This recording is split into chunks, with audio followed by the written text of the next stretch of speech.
ik naar Brazilië ging. En daar altijd schreef over zijn geboortestad in Limburg. Hij is er ook gestorven. In Brazilië. In de buurt van Rio de Janeiro. Ik zag altijd, als het zoiets is, pak iets op. Maak een kool en duim maar in de grond door.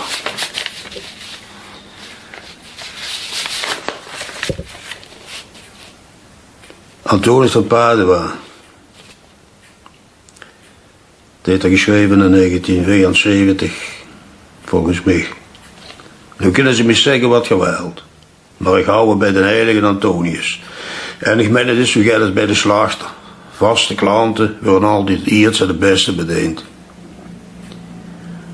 Nu had ik een van die dagen zo'n getuige juffrouw aan de deur. Ik had er al 3 keer weggeschikt.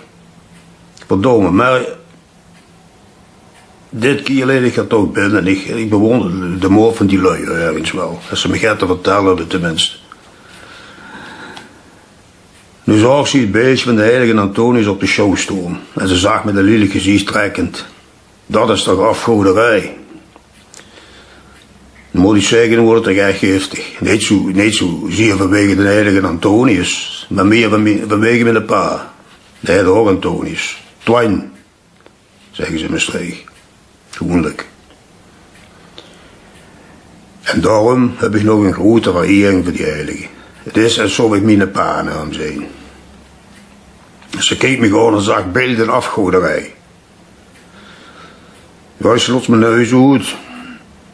En vroeg, heb je gaas in huis? Ja, zag ze, om te stoken en te koken. Nou, dan zal ik wel kunnen spelen op het beeld van mijn enkeleers op de Meijert. Maar, zag ik bedachtzaam, die vond het gaas uit. Ze keek me gewoon en zag, ik kan wel spuwen op dat beeld.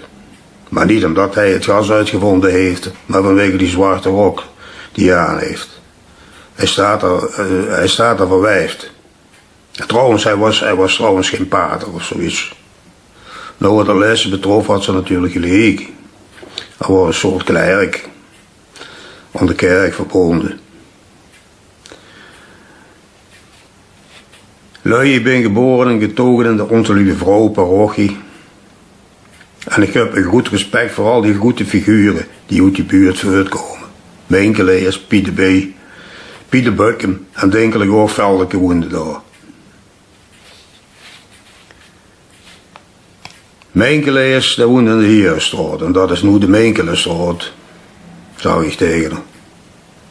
Maar daar staat geen cent voor zijn naam. Gelukkig ook maar, zag de kring. Wat hebben die lui toch een Albert klaar op alles wat ze tegen hem zegt.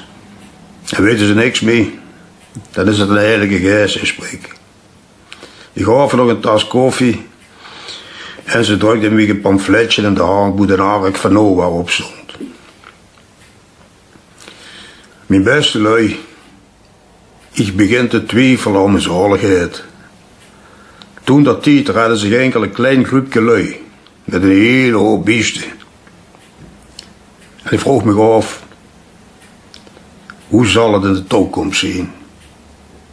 Misschien was het vroeger toch in de kerk op de Patersborn op de dag van de heilige Antonius, eens in de week. Een kerk vol met lui. En we zongen maar allemaal, heilige Antonius, zo heilig en zo goed, die op de aard zoveel wonderen doet. Vergeef me maar, lui, dat ik een beetje ouderwets denk. Maar dat ik toch gehoord, af en toe, om die vergangen tijd terug te denken.